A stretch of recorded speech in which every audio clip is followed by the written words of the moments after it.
Main Buddy Anil, live once again for Immunity for the Community podcast. How's everybody doing? How are you all feeling? Just wanted to say we're almost at Christmas now, so today's podcast is going to be how you can stay fit over the Christmas holidays. As you will have seen, I've been in a boxing class, and you will have seen from yesterday's post that I've been working that bag, so I'll explain a little bit about that as I go through the podcast. But just to share some great news with you, I've lost 5 pounds this week in 1 week, and that's also with the heavy bag training from boxing, as well as working with my trainer in a class on top of the high intensity workouts I'm doing. So I just wanted to share that great news with you. So today's podcast, I'm going to go through how you can stay fit over the Christmas holidays. Now, I know we're only 2 weeks out, but the temptation is to get to Christmas Day and to just keep on pigging out till the day you get back to work. But what I want to tell everyone here is that the best thing that you can do is carry on your regular rituals that you're following as you are right now, as if they are during the Christmas holidays. And here's why. So we put in all this effort, all this hard work to stay in shape every single day of the year. And as soon as we get to Christmas, we're happy and we want to celebrate. But sometimes that habit just then wires you to keep on doing it every day. And these are not things that you'd normally do, every other day of the year. And it's just something that I've noticed. I've gone Christmases where I've put on an entire stone, even a stone and a half, just overeating and just eating for the sake of it. And some of my weaknesses are stollen cake, mince pies, Doritos, cookies. So I know all about that. But the way that you can stay fit over this Christmas holiday, see, feeling festive, got the hat on. The way that you can stay fit over this Christmas holiday is to live every day as if it's the same routine and ritual that you've been following up until now. So I would say have your treat on Christmas Day, maybe even on Christmas Eve, and then on Boxing Day. But once you get back to the 27th, same sort of good habits. Wake up first thing in the morning, have that green celery juice that I've been on about before. Get some lemon water going, water down the lemon after you squeeze it, and then add some hot water to it. That will cleanse your body out from the start of the day. And have your daily bowl of oats, and have a good healthy lunch. And then if you're gonna have a snack, I would say have it between 2 to 3 o'clock, because you're more likely to burn it the earlier you have your snacks in the day, as if you to have, instead of you having them at the end of the day or just constantly eating them. That's one big tip that I can give you as far as keeping your waist down during Christmas. If you are going to have a treat, I would say time it, make it a time interval. If you know that you're going to have breakfast, lunch, and then dinner, and you want some mince pies or some cake, have it about 2 or 3.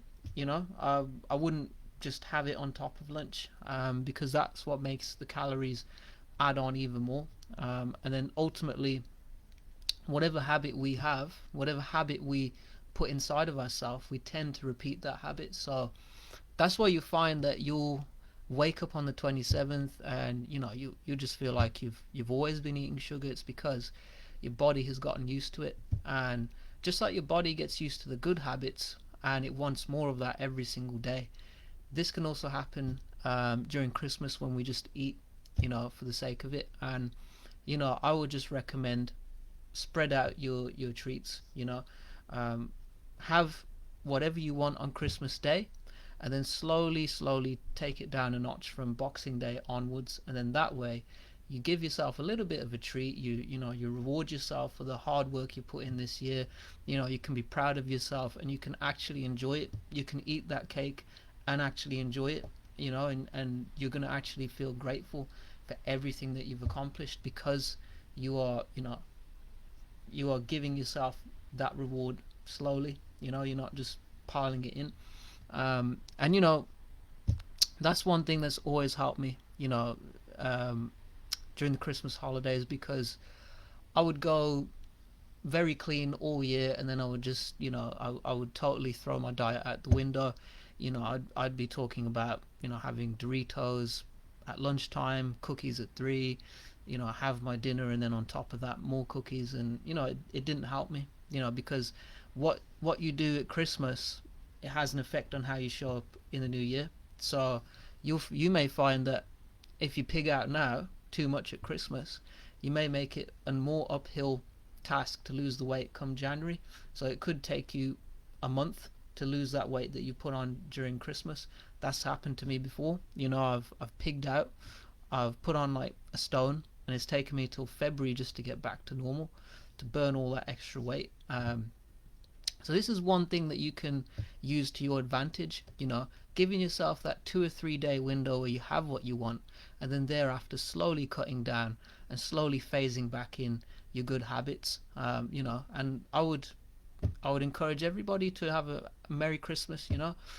Here from Immunity for the Community, I'm so happy to have launched this podcast this year, to have all you amazing people on board, ladies and gentlemen. And it's been a pleasure to show up in a time such as now, where COVID seems to go and then comes back.